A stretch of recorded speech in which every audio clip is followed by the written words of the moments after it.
And that was the first time I heard my song, another DJ playing one of my records, you know, and all my friends were there. So it was a very special moment. And I went up to him. I'm like, hey, that's my song. And he's like, oh my God, can I sign it? And I was like, yes. So that's how it started.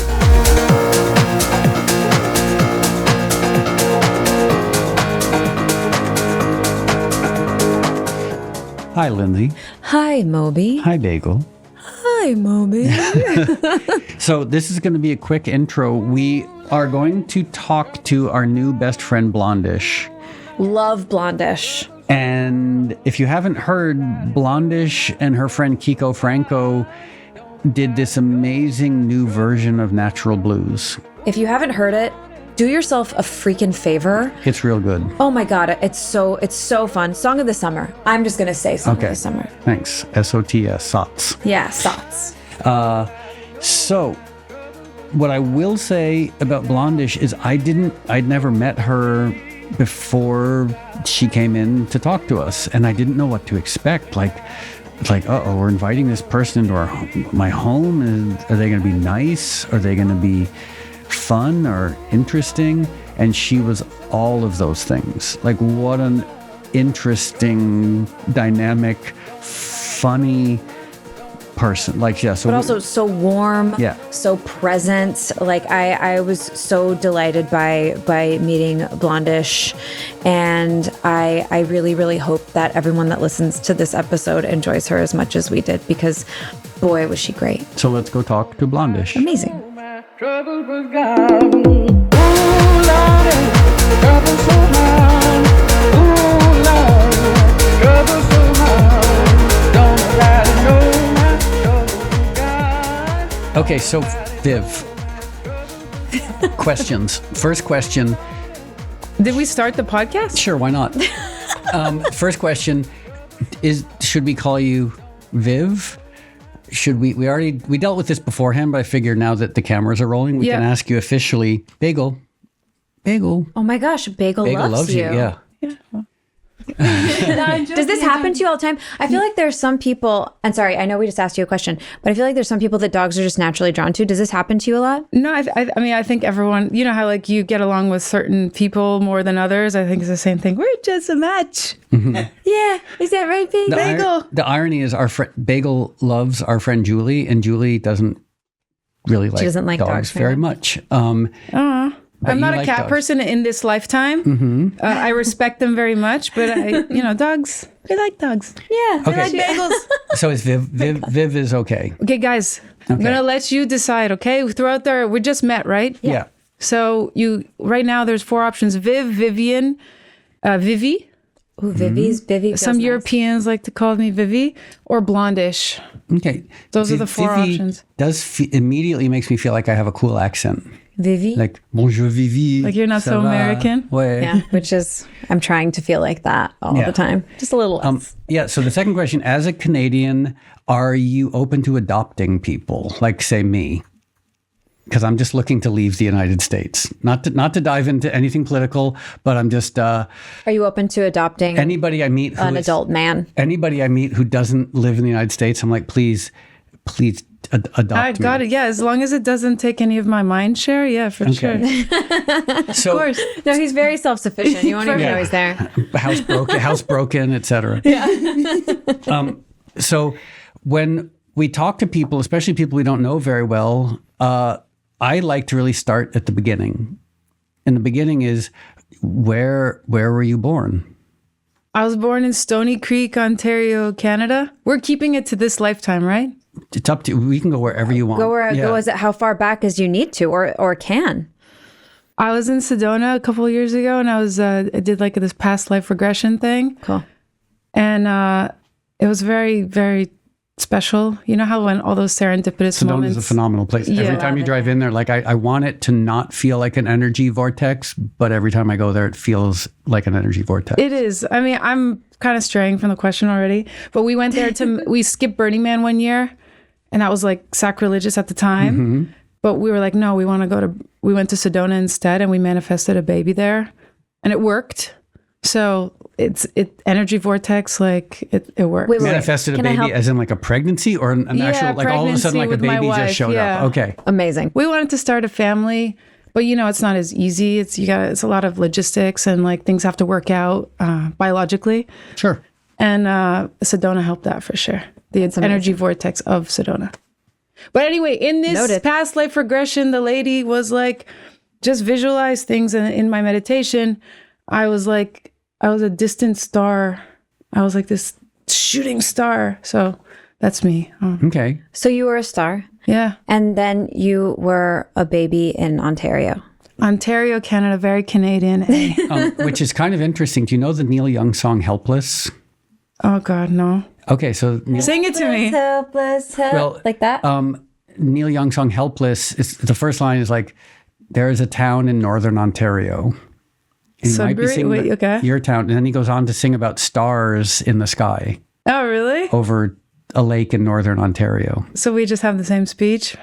Yeah. Or, So, you would like this So song. he's We'll so send he's it to you. he's channeling you. But now, I will say my question about where you were born in this life I'm kind of embarrassed of it because it feels so pedestrian compared to like being a shooting star that was revealed to you in the energy vortex of Sedona. Yeah. Do you remember the star experience? I mean, I feel it every day. I think I just take that energy and bring it into this life. That's amazing. So then, okay, so now I sort of get a sense of hopefully where we're going to go. So you're born Come here, babe. in this life, in this body in Ontario. Oh. Yeah. And then That sounds pedestrian too. yeah, but every origin story, like Harry Potter started out living under the stairs. Like, like you have to start small to get big. For sure. We started really small. Yeah. So, okay. So then early days, because I really like to understand like people, like what was it like when you were growing up? Really middle class. Like my parents, like were just trying to make it. They came from Hungary, kind of escaped. They went, I don't know, they had to do some kind of camp in Italy, and somehow they got their turn to come to Canada, and they all kind of went to Montreal or something. And somehow they made it to Toronto, Hamilton part, and there's like a Hungarian community there. And then we were born there. I mean, I was middle class, really middle class, like town of 55,000 people. So just normal. Really normal. Went to church on Sundays on special occasions. Yeah. Okay, so here's my question always, and I was just talking to someone about this brief yesterday of like, because I grew up in the suburbs, I wasn't exposed to a lot. My exposure came once I like left my parents' home and was able to like figure out, meet other people outside of like my immediate, what was available to me as like a suburban kid. But how did I feel like you have, the music that you bring into your work is so diverse and so eclectic. Were you exposed to that at this point in your life? And if so, how did you get that exposure? From my dad. I mean, he was a sailor. Like he traveled around the world on these ships or whatever. He was an engineer on ships, and he would collect vinyl and anything from Beirut, from Africa, from all around the world. And he would bring this home, so proud. And he would love to share the cultures of different countries and the people. So, I mean, we had this cockpit in our house, you know what I mean? Like the vinyl, the reel-to-reels and whatever.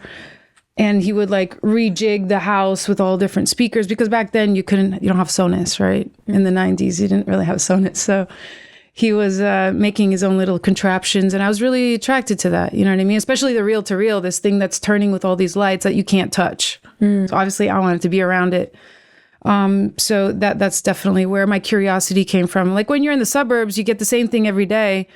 So if you're, as a child, you become curious of things. And I think that added to the curiosity. Yeah, it's interesting you say that, because that's when I think of my upbringing in suburban Connecticut, the suburbs were so flat and so lifeless and so uninspiring. So it's anything that was an alternative to that. For me, that was books. It was science fiction. I lived 45 minutes away from New York City. So it was just this fixation on New York City. Anything. Yeah. And how did you first go to New York City? Like what pulled you to New York first out of Connecticut? First time I was born there. and then lived there for a couple of years, but I don't remember it because I was 2 years old. And then I would go in with my grandfather would take me in, and we'd go to a baseball game, or we'd go see the Statue of Liberty. But as a sort of autonomous individual, when I was 13, my friends and I started sneaking in on the train. So we would hide in the bathroom to not pay the fare and go to Grand Central Station and just get out and walk around because this was the 70s. This was like late 70s when New York was a war zone. And so there we were, like 3 or 4 terrified small little suburban kids, like trying to find record stores, trying to find our way on the subway, hoping no one would stab or shoot us. Wow, it was like that. Oh, there were places you quite literally couldn't go because they were just too dangerous. Wow, I didn't even know that. Oh, it was like when my mom would go into the city, and my grandmother as well, they'd have to take off all their jewelry, and you'd have to put your purse under your coat because people would run down the street just like grabbing jewelry out of people's ears. Oh. Yeah, the murder rate was like thousands of people a year being murdered in New York City. So, but it was terrifying, but exciting. Crazy. So back then you were record shopping when you were 13. Oh yeah, Sick. Obsessively. Because like music was one of those ways out, similar to you, of like, it was the alternative to the suburbs. The suburbs was this like flat, homogenous world, and music it represented Europe. It represented cities. It represented things that I wasn't exposed to, and you just wanted to be around it. For sure.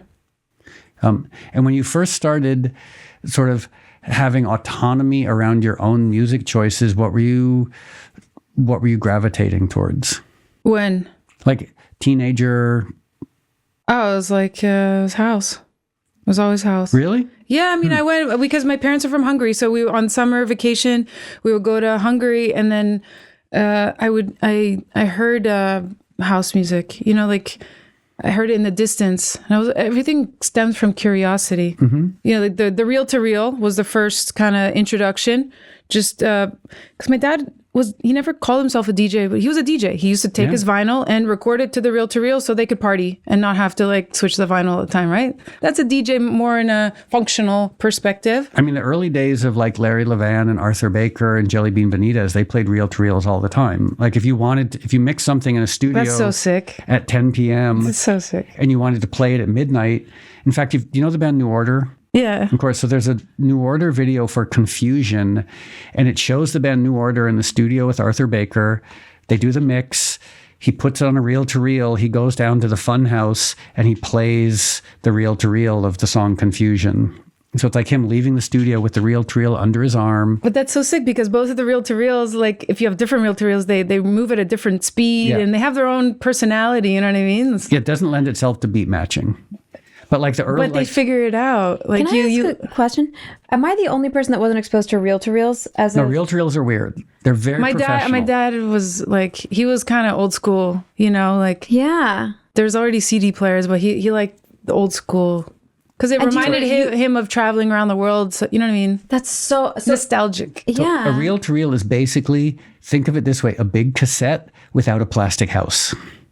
So it's like 2 spools kind of, and you're recording onto it and playing them. Yeah, and it's also the reason people like them is because the sound quality. The tape is bigger, and it moves faster, so the sound quality is a lot better. Yeah, the sound just gets absorbed into the tape. That's amazing. And then you could pack it up and take it anywhere. They're this big, so you can't because the frequency changes. You can't use your reel to reel from America and Europe without a converter. But then it's still the frequency still doesn't match up perfectly, and that's when it doesn't like go at the same speed. Yeah, there's a reason why it's an obscure format. I guess so. Like big, expensive. That's why like hearing about someone in the 90s who had a reel to reel. The other thing is you could, at the slowest speed, get like 8 hours on the reel to reel. So like your dad creating like a party mix of that 8 hour long reel to reel would have been the only way to do it back then. Yeah.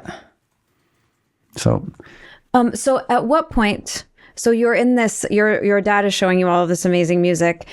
Was it at that point that you're like, I think that music is going to be something that I put a lot of energy into personally? Almost. Okay. What happened first? My parents weren't home. Everyone kind of has their eureka moment, I think. Yeah. And mine was when my parents weren't home, and I really wanted to play with the vinyl, the turntable, and I couldn't turn it on because the amplifier was too high for me.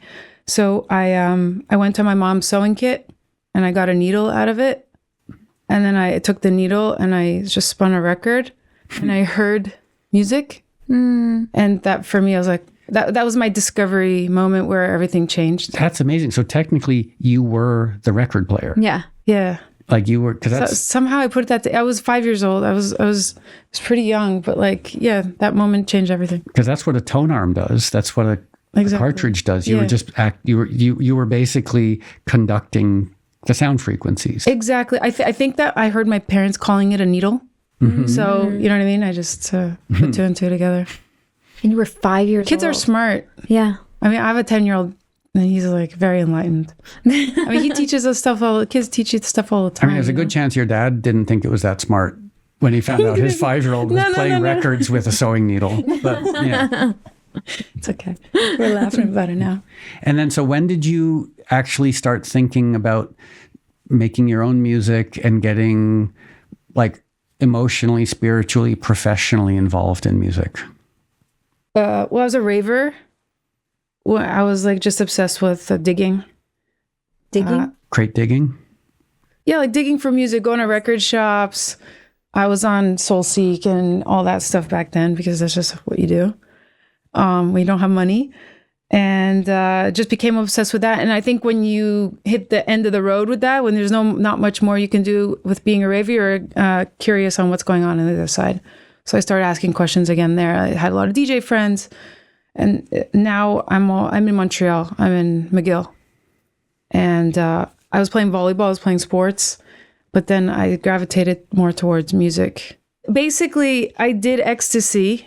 As we all have. And Many times. the next morning, I went to go mix. And then I actually could beat match. Like everything clicked for me after that. So that was kind of my turning point also with the DJing. Everything just clicked from that moment on. And I was still raving, but then I went, do you guys know Guy from Cirque du Soleil? Yeah.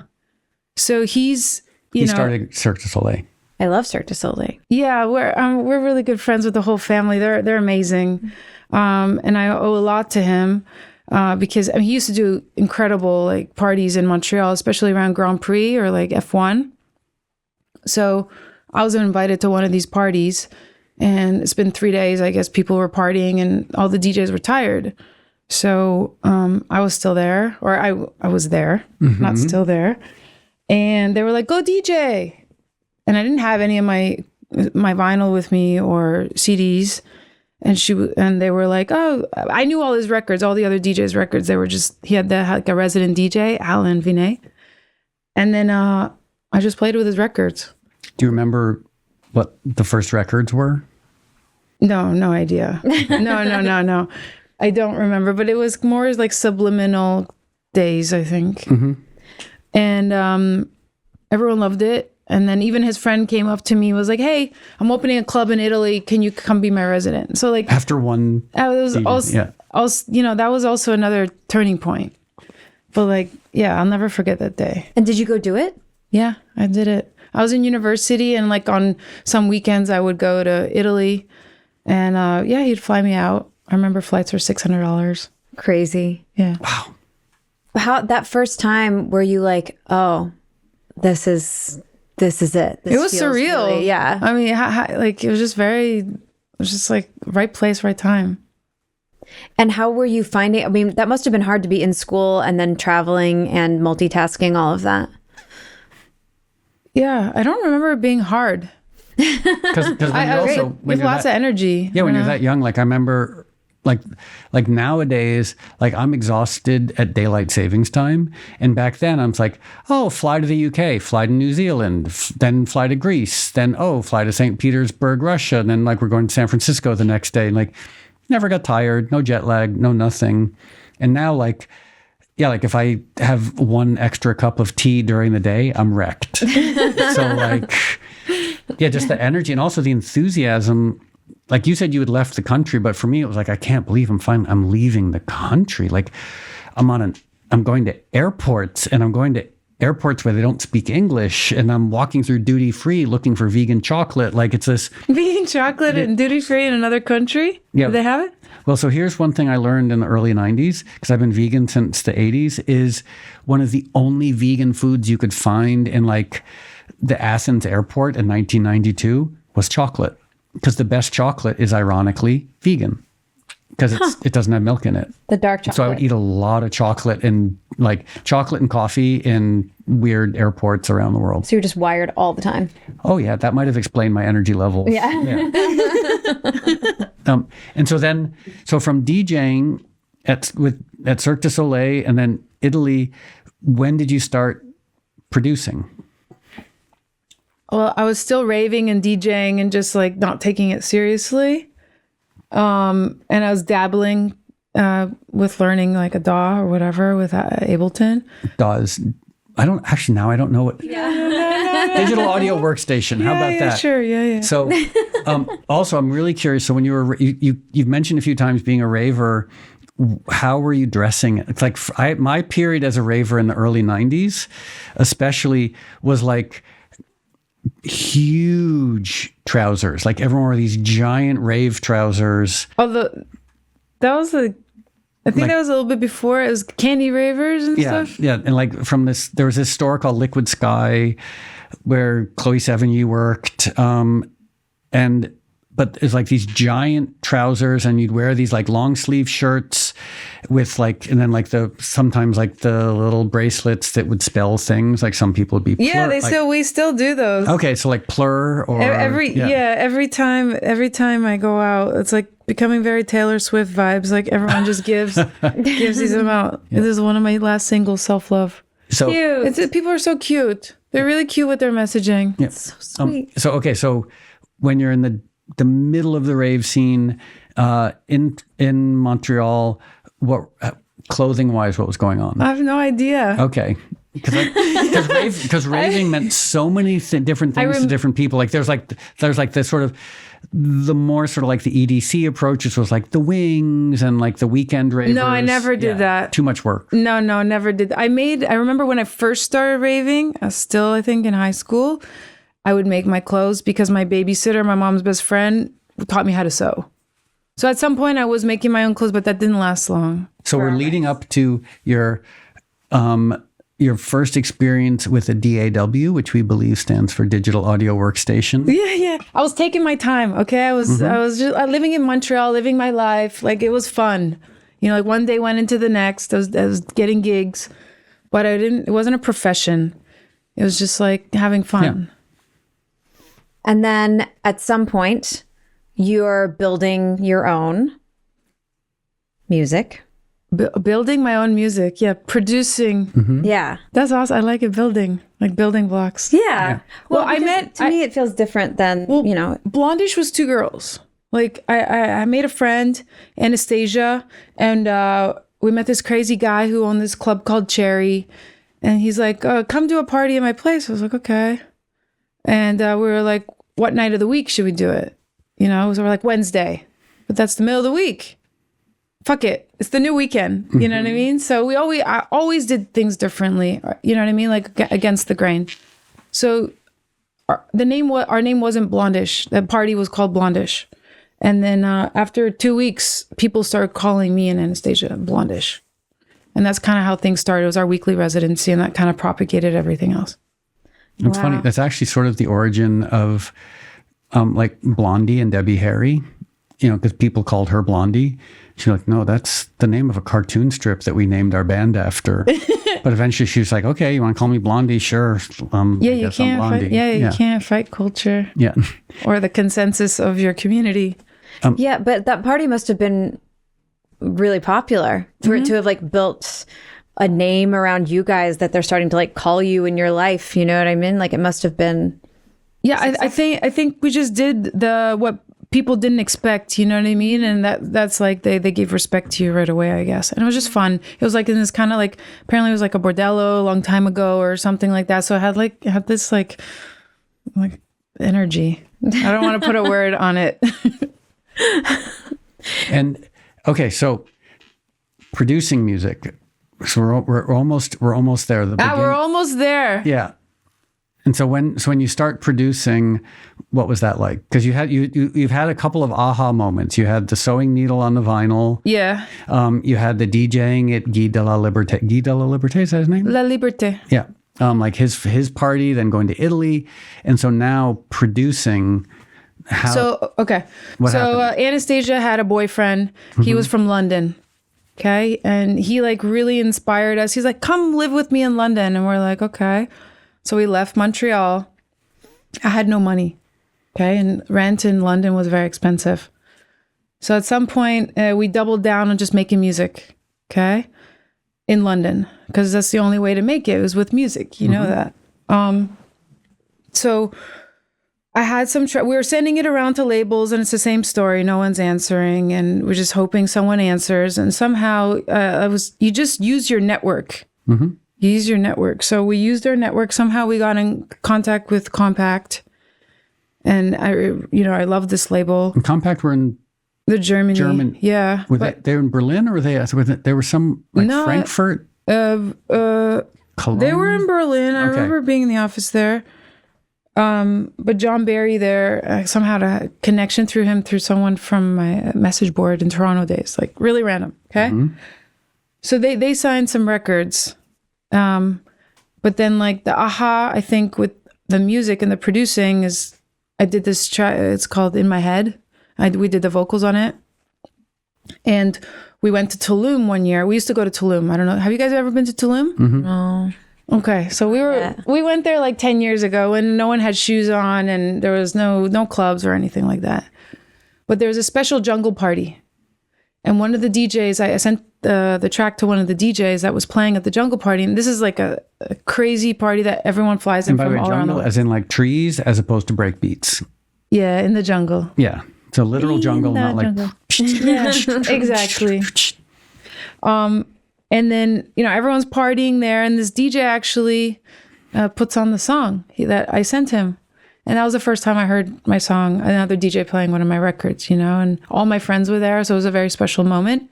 And I went up to him. I'm like, "Hey, that's my song." And he's like, "Oh my God, can I sign it?" And I was like, "Yes." So that's how it started. And it sounded good?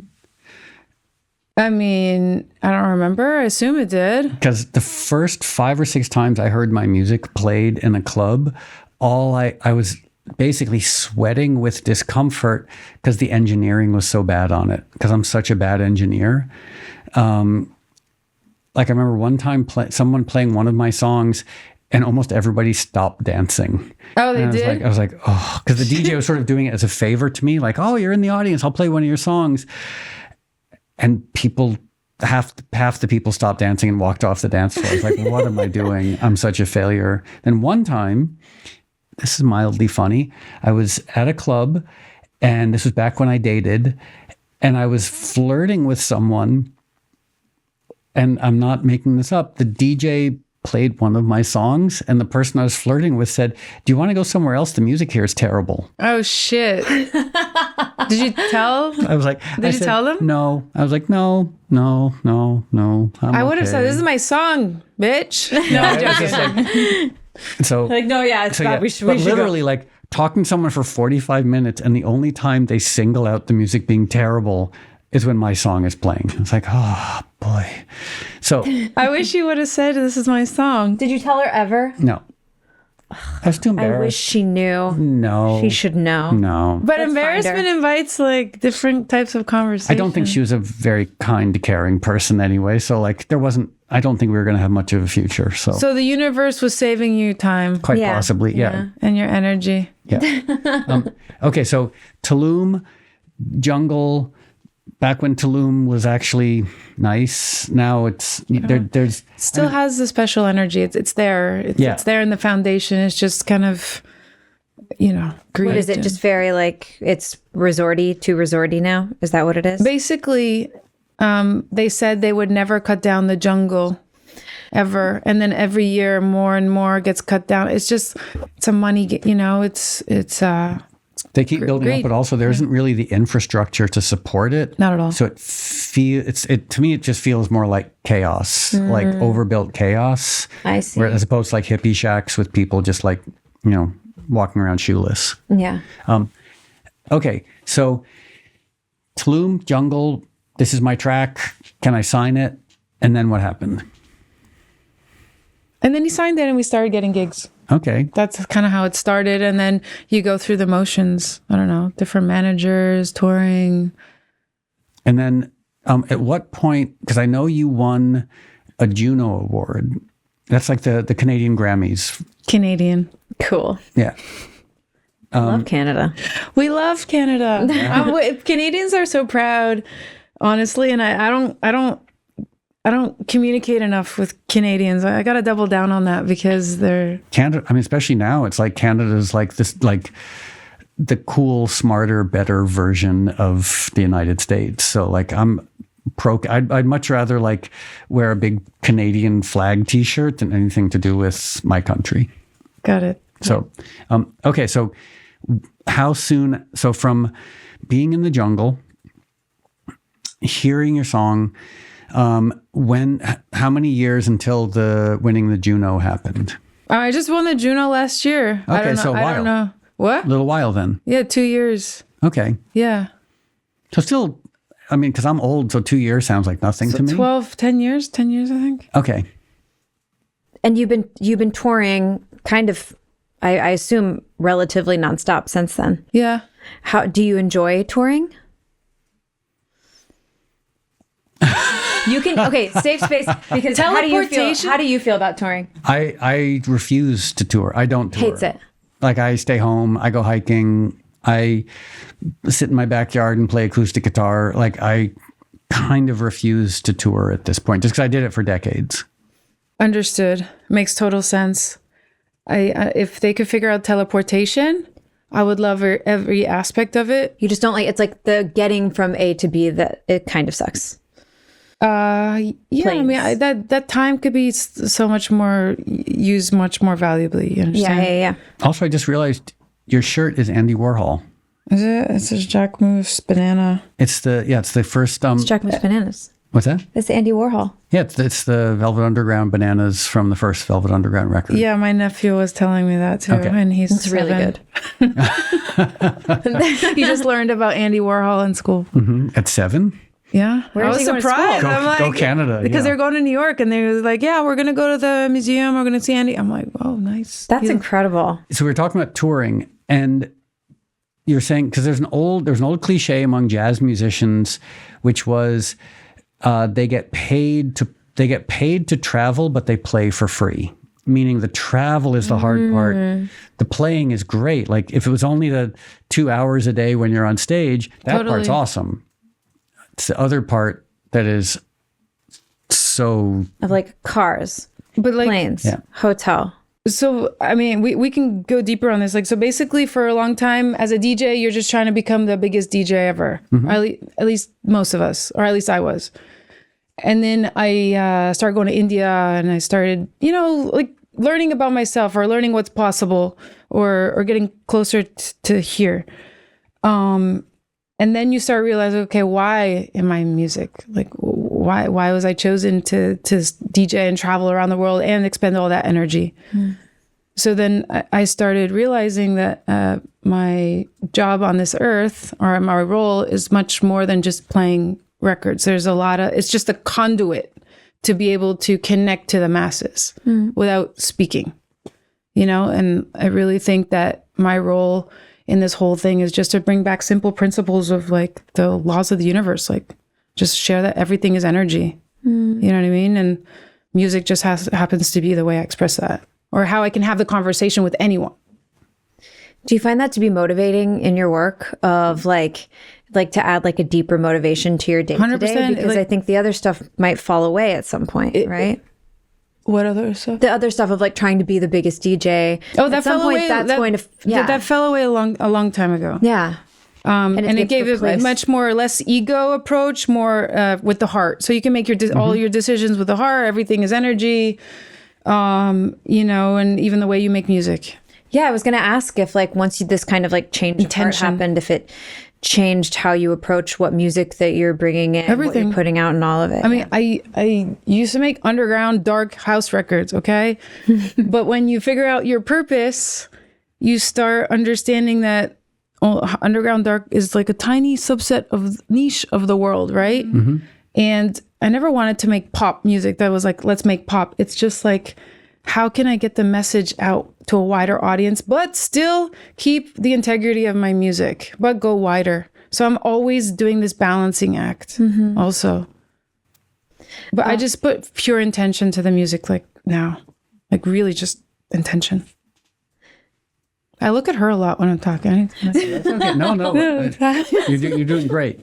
No, this is great. It's really, really interesting, especially because I feel like, we've talked to some people and I feel like, especially like the tour burnout, the like grind burnout, a lot of people tend to have this moment where they're like, I either go deeper into myself and my journey or I'm out. Or something bad happens. You know what I mean? Or they fully just embrace the commercial, materialistic aspects of it.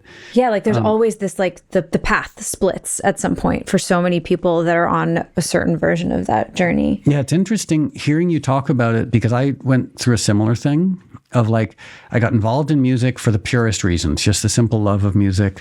And then when the world starts offering you things, you start getting a little bit blinded by that of like, oh, money and fancy things and parties and glamour and attention. And they start paying more attention to that.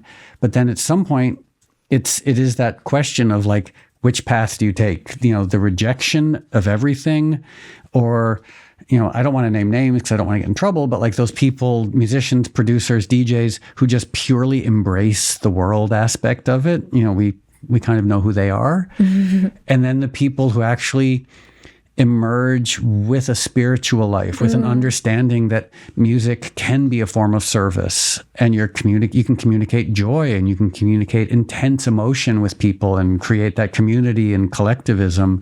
So I started working about 25 years ago.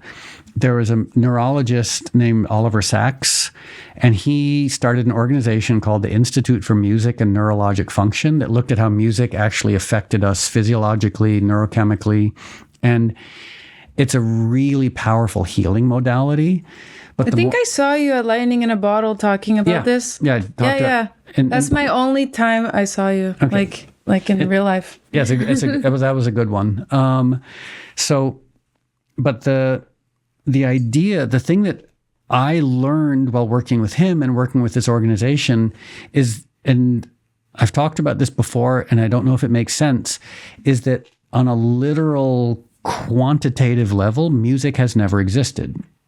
Music is literally just moving air.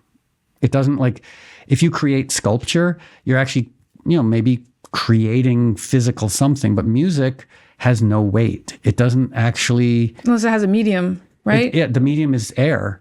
And so, but think about it, like by pushing air, you can make people cry, you can make people dance, you can make 100,000 people jump up and down in unison. All they're doing is responding to air. And it's by definition, that's spirit. So the response to music is inherently spiritual because there is no physical aspect to it. And I think, to me, that sort of like, that changed my understanding of what music is, and also how unbelievably powerful it is that we cry and dance to air. Mm-hmm. Moving air. Yeah. Yeah.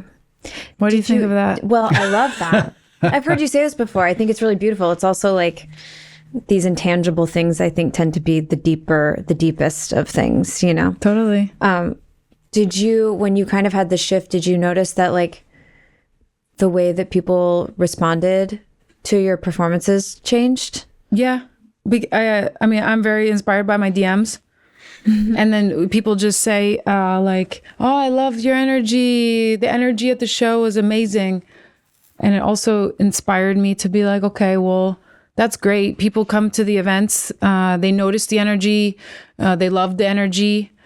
But then I was like, how can we take this energy and keep it going in their lives when they leave, you know, outside of this party.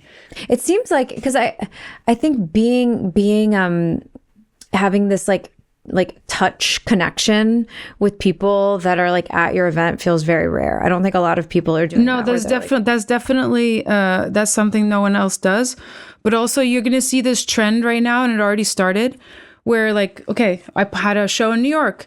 You make it a whole Blondish week or Abracadabra week, where you guys go do different experiences throughout the week. So on Wednesday, we did sauna rave. We did a rave at the Other Ship. You guys know Other Ship? No. Okay, so it's like this Canadian guy from Toronto. He created these like massive saunas. It's like a social wellness place. Cool. I'm sure they will have one here soon. But like there's these massive saunas, different temperatures, and a bunch of cold plungers, and it just looks like a spaceship. It's super cool. They do cool classes. So like this is everyone's third place right now in New York. So we did a rave in there on the weekend. Amazing. So it's a different kind of experience, you know what I mean? A different way to connect with your fans. And then the day after, we did a spin class at Soul Cycle. That is so fun. Yeah. And with Mo there, she's a fan, but we're friends too. So we do these collaborations and like cross-pollinate these communities. You know, this is what people remember. You know, just give them unique experiences. Yeah. And then that's how you're planting these seeds. You know what I mean? On and then I'm just like preaching everything is energy all the time with them. I mean, the hugging reminds me, do you know Amma? Yeah. The hugging I would saint? love to be an Amma. Yeah. What's that? Amma, the hugging saint? The lady. Is that a person? The lady. Yeah. Yeah. What does she- She hugs people, but she hugs like, she does these events where she'll hug like 10,000 people. And you just wait in line to hug her? You wait in line to hug her. exactly. And it's like it's a transference of energy. Yeah. Have you hugged her?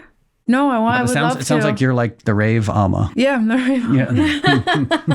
I'll take it. I love hugging people. I really like, because every single hug is different. Like I'll start crying. Like you really feel the energy if you just hug someone heart to heart, and just try to do it more than 3 seconds. And like you can eye gaze too after if you want to. That'll like go deeper, but it's so unique. So speaking in adjacent to that, in terms of like spiritual practices, because obviously you spend a lot of time pursuing spiritual experiences, having spiritual experiences. Are there any, maybe this is a restrictive question. If so, feel free to dismiss it, but like any specific, like, is it more like in the Kundalini world? Is it in a specific practice, or is it more just open? Okay. It's open and agnostic because there's infinite ways to approach energy, and just like, you know, breathing techniques, literally in Kundalini or whatever you're doing, there's a different way to do a breathing practice, you know. I love the bee breath. That really helps like relax everything, but it also Bee breath. I know lion. yeah, let's do lion. What's lion? Well, no, fire breath. Isn't the fire breath where you're like, Yeah, you take a deep breath in, breathe out, and then take a half breath in, and go through your nostrils. Bagel.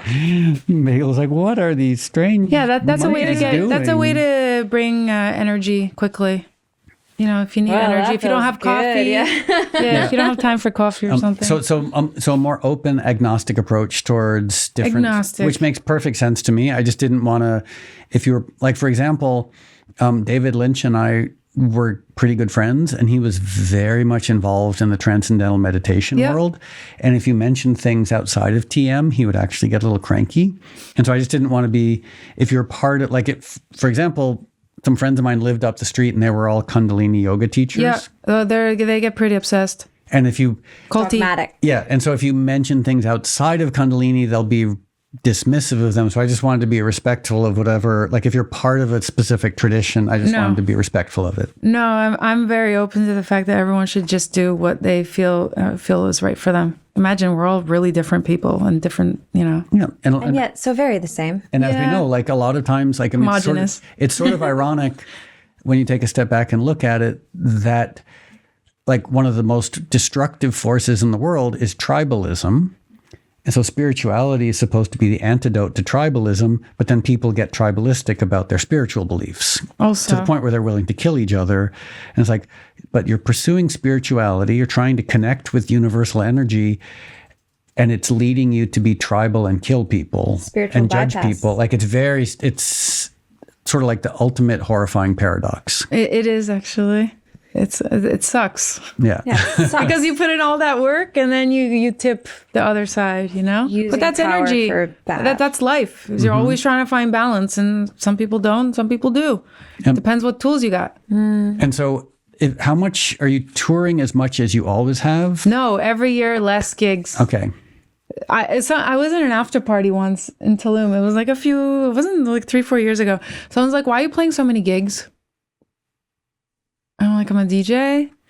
And they're like, "No, you should play less. You should play less and watch what happens." I was like, okay, well, I have a partner now. I don't want to tour so much. That makes total sense. Supply and demand, right? So I was like, okay, let's do less gigs. And then, but the thing is, a DJ is hard for us to say no. Oh, yeah. We don't have that muscle. So I had to grow that muscle. But then it worked. When you start saying no, also the fees start going up because people don't like no. And if they want you, and they'll just pay you more money, you know, like you get, like you said, you get all these things thrown at you. But then it's kind of liberating to be able to say no. Mm-hmm. Of course, I want to be there for everyone, but I mean, I have a family now. I want to be there for my kids. Yeah, the no, I've really had to force myself to learn how to say no to things, because what you're describing, like for years, it was almost like it felt sinful or wrong to say no. Like totally. And like it was stuff I didn't want to do. But the other problem I kept having, and it's my own shortcoming, is someone would say like, "Hey, in February, do you want to go do a DJ gig in Sao Paulo?" And I'm like, "Sure." Just say a casual yes, but then forgetting it's like, oh, it's a 14-hour flight. And it's a 3-hour drive from the airport to the hotel. And it's being in a hotel trying to find something healthy to eat. And then it's a 14-hour flight back. So it's never, the yes might seem simple. Like, do you want to DJ in Auckland? Of course, and yeah. Then you That's how forget. they phrase it, though. And managers and agents are going to phrase it like that because they want you to take the gig because they need their percentage. Yeah, like if someone says to you instead, do you want to drive 2 hours to the airport? Do you want to sit in the airport for 2.5 hours? Do you want to fly for 14 hours? Do you want to drive for 2 hours to the hotel? Do you want to sit there and like watch CNN? Do you want to go to the gig and then fly 14 hours back? That's an easy thing to say no to. Exactly. So I have to remind myself, the yes is not the yes to the performing. The yes has to be informed by the fact that you're giving up days and days and days. And I'm not complaining, because obviously someone listening to this might think, wait, you're complaining about being asked to fly around the world and be glamorous? But it's so physically depleting and emotionally depleting.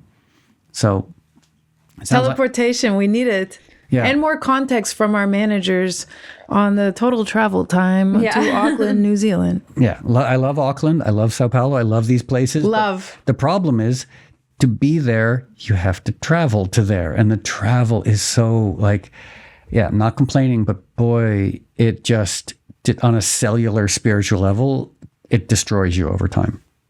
So when you are traveling, how do you stay undestroyed? Like, what practices do you do to stay healthy and sane? I do lots of things. But like, okay, so this morning I woke up at 4 a.m. Here in Los Angeles? No, in Miami. Oh, you woke up this morning in Miami? Yeah. Okay. I flew the 6 a.m. flight, got here at 8:45 a.m. Wow. I slept 2 hours on the plane. I did some breathing exercises.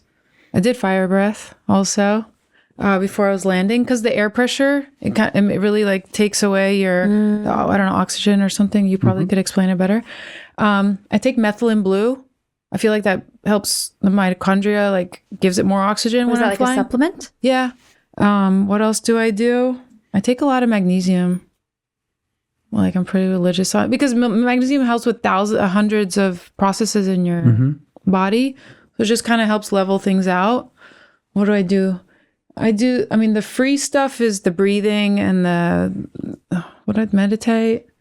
Sun gaze. Simple stuff, okay? Literally. Like waking up and just sort of like being in the presence of the sun. Exactly. I really that really helps me. It really just helps start the day off on the right foot. And if I can, at sunset, but that's not always possible. But I found being anywhere around the world, this is something I could do. That gives me that grounding. You know, you have the same sun everywhere. I love Tai Chi, but I don't do it enough. That's really helps with grounding. Yeah. Like, you know, just feeling weightlessness. I remember the first time I saw someone doing Tai Chi, it was in a park in Paris in 1987, and I didn't know what it was, and I was transfixed. Because it's beautiful. When you see someone doing it, it's like this beautiful dance. Because it's weightlessness. Yeah. What was this person? Like, I remember it was like not the Tuileries, maybe it was like the Boulogne, what's that was called? Bois Boulogne. But basically walking through the park. Where, sorry? In Paris. And seeing this woman doing Tai Chi, and I was like, I thought it was like the coolest choreography I'd ever seen. Do you want to hear a sweet Tai Chi story? So Lou Reed loved Tai Chi. Cute. And as he was dying, he was doing Tai Chi with his fingers. Like that was his last experience. Like just because he was so physically depleted, he couldn't move. But he was just doing like finger Tai Chi. That is so sweet. Yeah. Now you've reminded, I need to start doing more Tai Chi because it does like the slowness. You're forced to breathe slowly. You're forced to slow down. Because yoga, if I'm doing yoga, I can do yoga and like do it a little aggressively almost. Yeah, it's more ego. It's like in a way, it's a bit ego. I love it. I love yoga is great, but like Tai Chi, you can't do it fast. You can't rush through it. You can't be like, I'm going to do this so well. It's like just that slow move. So, okay, now you've inspired me. I'm going to go do more Tai Chi. Amazing. I love all of it. I love yoga. I love Pilates. I'm agnostic again. Yeah. But the Tai Chi, I mean, before I go on stage, I'll do Qigong. But like a really simple practice because there's so many different energies out there. So it's like, okay, how can I protect myself from everyone else's and just give what I've been working on, like my full battery. So it's literally just a short Qigong where I'm just grounding myself. Like a horse dance or a... Yeah, I mean, I'm standing up and then I'll just get grounded and balanced in myself. And then I'll just visualize a bubble around me, an energy bubble. And that's really it, 5 minutes. I used to sometimes... Have you ever done, I don't know if it's Qigong or something similar, but a friend of mine taught me the horse stance, which is basically like you stand as if you're riding a horse. Will you do it? It builds this heat. And the reason I mention it is sometimes when you're touring, you're in cold places and you can do that and you don't feel the cold anymore. I mean, my first DJ gig was 1984. My math is not great. That was 41 years ago. Yeah. And during that time, I've seen so many people destroyed. Like, by drugs, and trust me, I used to love drugs and alcohol. I'm sober now, but like the number of people who's like literally, they're either in prison, they're in institutions, they're dead, they've lost limbs. Like, so it's really nice to see people who are taking care of themselves. I think this generation and also like the new generation, everyone's all about wellness. Yeah. Which is awesome. You've seen people burn out. You see what happens if you let go of that, like that attention to taking care of yourself. Totally. And the drugs got scarier. Like I remember. Oh my God. Yeah. Totally. Well, yeah, we totally missed this part. Like, yes, it's a different world. Like now it's like playing roulette, Russian roulette when you take drugs. I mean, back in the ye old days, I remember like in 1990, like a friend on like a crazy ecstasy night would maybe have 1.5 hits of ecstasy. That was the whole night. And then like by the mid 90s, people were like, start the night with some acid and then take a couple hits of ecstasy and then maybe a little bit of Special K. And then as the sun's coming up, take some more acid. And then like at like 8 or 9, maybe smoke some weed. And then if you want to, take some ecstasy to keep it going and maybe smoke some like dusted weed or something. So Jesus. And that was like an average night. And this was even before fentanyl. Oh my gosh. Like back when I was doing drugs, like this, I mean, like I don't recommend this for anyone because it's really stupid and dangerous. One of my favorite things was to just do white powders without knowing what they were. Oh my gosh. So like, Can't do that That's how today. you die now. yeah, like, and sometimes I would find bags of drugs like on the floor, in No, the toilet. you and would I do just, just do it without even questioning it. And you Oh my gosh. And you do all of it. It wasn't like let me do a little. It was like, I'm just gonna do all of it and see what happens. Yeah, but it could have been. It was everything. Could have been anything. It was everything from 2CB to But the ketamine 2CB there to- one was white. Yeah. It's not 2C like today. Yeah, so it was GHB, it was dust, it was anything and everything. You just like, you basically, the negative version of saying yes to everything. Wow. Yeah. Luckily, We're still here. as far as I know, but this could all be a hallucination. But he was I could- vegan. yeah. I mean, the veganism definitely in terms of like, Crazy. like, because I would stay up for a couple of days doing drugs and drinking, but then to recover, I'd be drinking kale smoothies and having brown rice and tempeh. And so like, I think that's one of the only reasons I can stand up straight and string sentences together. Because you actually had some version of taking care of yourself you when had kale. you weren't doing Yeah. mystery powders. Yeah. And then the mystery powders, I'm just saying my response was very, very unhealthy. At the end of like a long run, it was taking a bunch of Vicodin and Xanax so you could knock yourself out and sleep for 10 hours. And then somehow you'd wake up Yeah. at My 6 in the gosh. afternoon. Yeah. Back in the bad old days. Now I just do mushrooms. Yeah. That's it. It's a little safer Yeah. than all the other stuff. I have friends that like, they'll go out and they're like, do you have your strips? And I was like, what do you mean? You're bringing strips? What kind of strips? And she was like, oh, like fentanyl testing strips. So now when people go out, I mean, I don't do drugs, that kind of drugs, but like, yeah, they have to test every single thing with these fentanyl strips before they're. But what if the strip doesn't get that But that's little what I said. dot? I was like, what? It still doesn't feel worth it if you like, what if the strip is I have this conversation with my wife all the time. scary? And now, so fentanyl, I think it was like Oxycontin was like 100 times more powerful than opium. Fentanyl is 100 times more powerful than Oxycontin. They now have a new type of fentanyl that is 100 times more powerful than fentanyl. Don't say that. That's terrifying. So many like people. 1 grain. But guys, you understand that they found, people smuggle fentanyl, okay? Mm-hmm. And I don't want it to go dystopian, okay? But like, there was this story where this teacher kept it stored at the school. Some kid found the thing, and do you understand what can happen with a block of fentanyl? It can kill a whole city. Yeah. And now you're saying there's a drug that is 100 times stronger. if you Google can it- wipe out a whole population. I think it's even called like ultra fentanyl or something. Like it's like basically mega fentanyl. No, that's a new What's it word. called? That's a weapon, Does it tell what it's called? guys. That's not a drug. That's Yeah. worse than like a nuclear weapon. No, it's really terrifying. I can't find it right now. But Okay. But yeah, that's really, really scary. You have to be so much more careful. So on a happier note, we did a song together. Oh my gosh! Why did you ask me to do a remix? Because I like But like, how did it happen? We were like, hey, like, let's get Blondish to do a remix. it was okay. So here's the process: is I don't really leave my house that often, and I usually don't stay up past 10 p.m. So I'm not out hearing music in the world.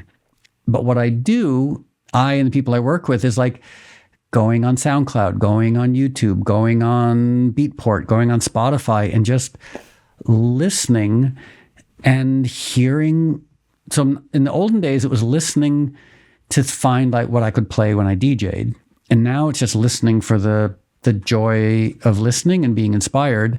And so for years now, I've heard your tracks and I was like, wow, your approach to house music is really like, it just felt really special to me. So that's how it happened. Sick. Yeah. Cool. I wish there was a better story. Should have been like, I was like that story. I was like smoking DMT on the International Space Station, and an angel appeared, a machine elf appeared to me and told me, Sheena. listen to Blondish. I'll go with that. That's a much I like better Machine story. Elf better. There are actually some people that work with us that feel like Machine Elfy. Do you know, like when people do DMT, they all report that same, they all Machine elf? They all go see Machine Elves. Is that real? Or are you making that up? No, it's like, I mean, I've never seen Machine Elves. I've never seen. I just see sacred geometry. Like your whole life flashes in front of your eyes in like 7 minutes. Whole life. Imagine. I couldn't. I've just heard. I've heard different stories about people going to a different dimension where they encounter Machine Elves. Have you heard of machine elves before? No, it's probably a different strain or something. It's also possible I don't know what I'm talking about, and this is all a hallucination. Yeah, and I'm still on the International Space Station, and I'm going to wake up and be like, wow, they let me smuggle DMT onto the International Space Station. Wouldn't that be funny? Yeah. Or you wake up around a campfire with like Hunter S. Thompson tomorrow. Yeah. Yeah, that would be funny. Mm-hmm. I really want to talk about the plastic thing. Oh, yes, absolutely. Bye plastic. Okay. So we talk about plastic all the time. We're obsessed. Okay. Because We live in it's so- California. They don't really do anything here. We're like, it's almost like plastic, microplastics, nanoplastics. It's like the one thing I can't even think about because it's too upsetting. There's nothing you can do. Like- It's just there. So how did you But get? there's like these little worms that can eat plastic now. More They need plastic some worms. money to Yeah. research and scale it. I mean, there will be bacteria that can eat plastic, but then the question is, What else where does- do they stop? Like, do suddenly airplanes start falling out of the sky and medical 'Cause the equipment gets worms. eaten? And so, but in any case, how did you get concerned about plastic, and how did you start a sort of anti-plastic initiative? I think everything just stems back to when something's not in balance and I'm around it all the time. I'm like, okay, how can I bring it back into balance? So just being in parties and seeing like mountains of water bottles, like, okay, well, what can I do about this? And then I'm like, well, I can do something about this. I can have 1 degree of separation from anyone in the music industry, So I was like, okay, let's create a little project around it. So I have a co-founder, Camille. She's a super nerd on plastic and the nonprofit. And then we started Bye Bye Plastic together. And it's a 501c3? It's a 501c3. It's a stichting in Holland. But then also there's a 501c3 in America for that. So they're sister. And what does Bye Bye Plastic do? We help festivals go single-use plastic free. That's it.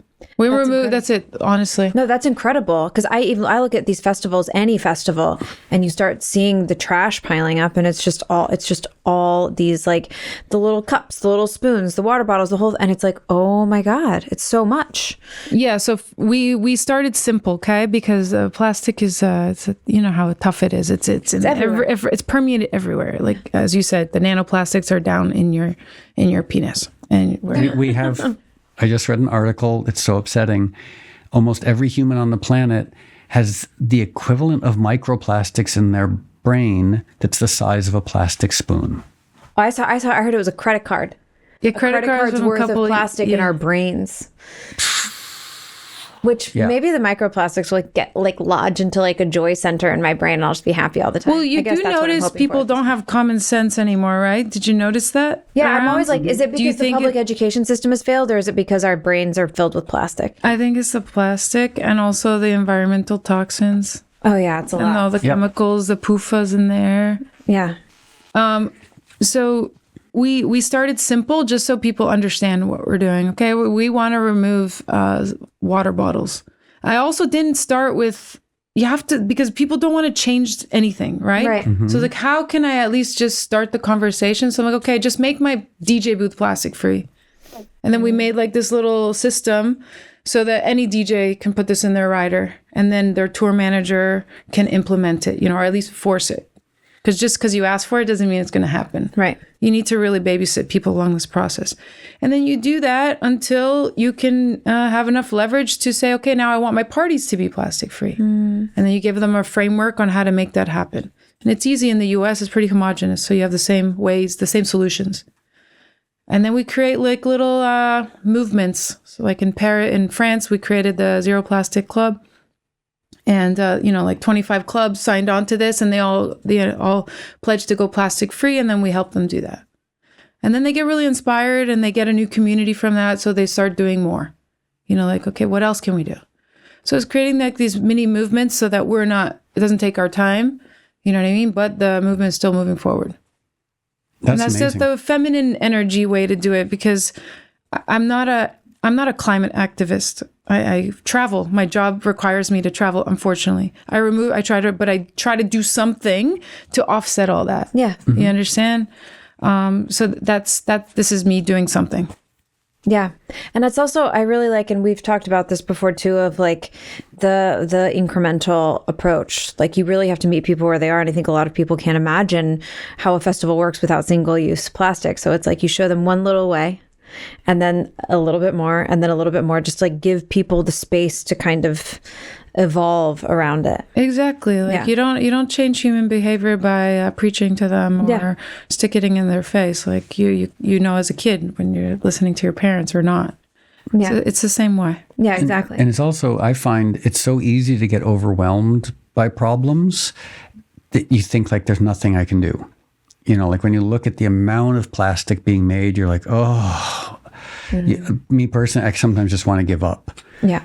But I really appreciate the sort of like the people who are doing something, you know, because that something leads to more and it leads to more. And like, who knows what the next iteration of bye-bye plastic will be like. So it's, and one nice thing about plastic, not that there's nice things about plastic, but one good thing is there's no real ethical attachment to it. As opposed to a lot of activism, you're challenging people. Like, for example, Lindsay and I are vegan animal rights activists. Like, it's really hard to go to people and say, hey, let's look at your food, because there's so much emotional attachment to it. You know, or even like, you know, marriage equality, like you're going up against people's long-held prejudices, what have you. But plastic, like there's no religion around plastic. There's no like, people don't, when you mention plastic to someone, they're not like, oh, but I grew up with plastic and my family on holidays would gather around and eat plastic. Like nobody has an emotional connection to. So as a result, in theory, it's actually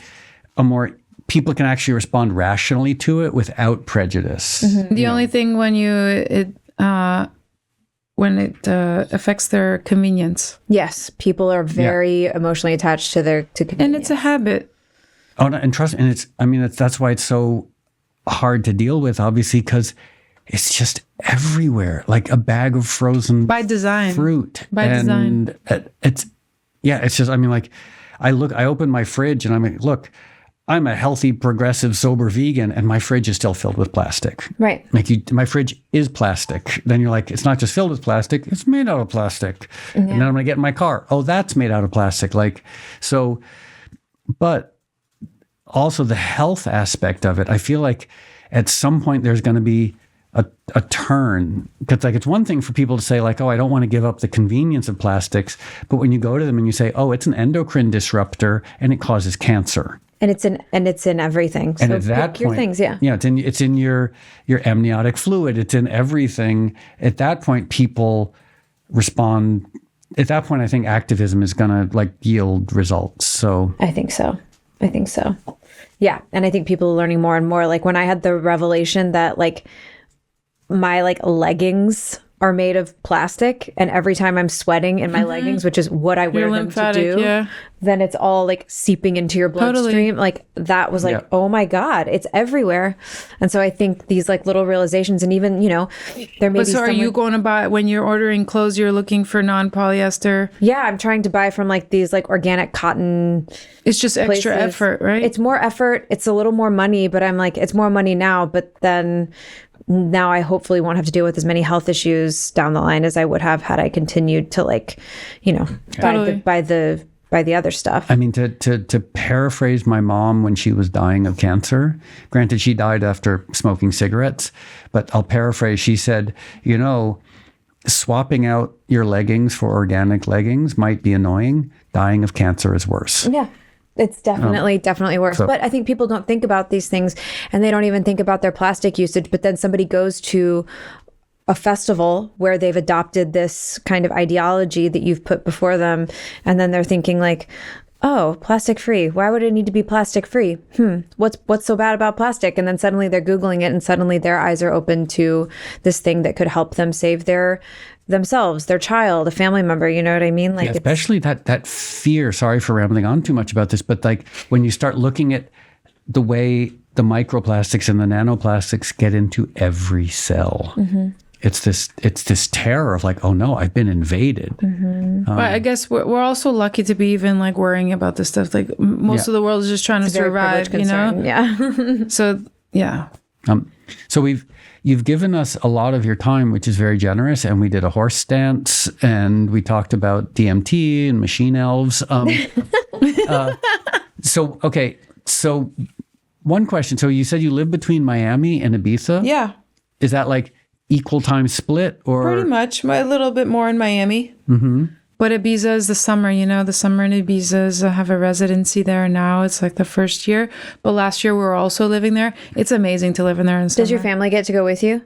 They come visit, but like I'll go with Liana and Bodhi. Like my son was born in your Ibiza son's last name summer. is Bodhi? Yeah, Our friend so Mark, cute. our friend Mark and Teresa have a child named I think Bodhi. I love that name. Bodhi was a very popular name in the past Okay. couple of years, but it's Bodhi. Yeah, that's how they spell theirs. The Sanskrit. Like the tree. Yeah, exactly. Enlightenment. One of the most wonderful touring experiences I ever had was in Ibiza, and it wasn't playing a show. The show was fine. It was at dawn going swimming in the Mediterranean, because I had never been swimming in the Mediterranean. And it was probably August, so it was warm and buoyant. Have you ever had that experience? Because here, like the Pacific Ocean, Buoyant, like when you the Dead 'cause Sea, it when has you so float. much salt. Ah, yeah. Like for example, like the Atlantic Ocean in Connecticut, or like the Pacific Ocean here, like it's cold. You never been to the Dead Sea? Never been to the Dead Sea, but like the Mediterranean, I just remember getting in the water and I was like, I thought it was going to be cold and unpleasant, and it was warm and it was buoyant, and you could sort of like, and the air was warm. I think that to me was like my favorite part of Ibiza, was actually just the like dawn swimming in the ocean or the sea. I love the energy. Yeah. Nesvadba gives like awesome energy. And if you don't come there with the right energy, it also spits you out. It's like Tulum. I guess I'm attracted to energetic places. And you mentioned Sedona so clearly. Also, yeah. All the rose Vortexes quartz. are calling. So, because we don't want to take up too much of What time is it? I don't want to miss my flight. It's like 7 in the morning. It's 3 p.m. Okay, cool. Okay. Are you in trouble? No, Okay, good. Yeah. flight's at 5. I'm good. Okay. So, and from Burbank? Yeah. Okay, that's very close. So nice. Very, very close. That's the best. So, okay, so very quickly wrapping up. So tell us about your next 3 months, 4 months, 5 months. Like Ibiza. Just to be in Ibiza, abracadabra. We want to bring a fresh energy to Ibiza, because Ibiza's about partying and the villa parties and after parties, and our intention is to bring the balance to, like we were talking about, just make a week like where we do something around wellness, some activity together. We take that energy into the party, because right now, usually the connection point you have with people is at the after party, and out of that's not much. Yeah. Amazing. Thank you for giving us so much time on your way to EDC. My pleasure. Very exciting. I love EDC and those guys. I don't love Las Vegas, so it's okay. But then again, as like a sober vegan who doesn't gamble, there's just not a lot and I don't really care about consumer stuff. So like Las Vegas doesn't offer that much for me, but EDC is, with the spectacle of it, oof, it's phenomenal. Crazy. Yeah. It's a different animal. Linz, because we want to take some pictures too. Yeah, we do. We've got a lot of stuff to do. Not And a lot, especially the remix, which everyone's listening, go listen to the remix. We'll put a link to it in the show notes. And play it in the background. And we'll play it in the background. You've probably play been it hearing it this foreground. whole time. Anyway, thank you so much for My coming. pleasure. It's been Thank you really so fun much. to talk. Yay! Bagel. I know my trouble was gone. Ooh, Lordy, trouble so hard. Ooh, Lordy, trouble so hard. Don't nobody know my trouble was gone. So that was our conversation with Blondish, which if you've just listened to it, of course, you know that was our conversation with Blondish because we just talked to her. So again, go listen to the Natural Blues remix, but also please go, and there will be a link to all of this in the show notes, but go check out her initiative to limit single-use plastics in music venues, Bye Bye Plastic, because that was just so inspiring. I love to see somebody like see a problem and be like, I'm gonna do something about this. So check out Bye Bye Plastic, because that is also freaking cool. And we'll be back in 2 weeks. Have a wonderful 2 weeks, and we'll talk to you in 2 weeks. Bye bye.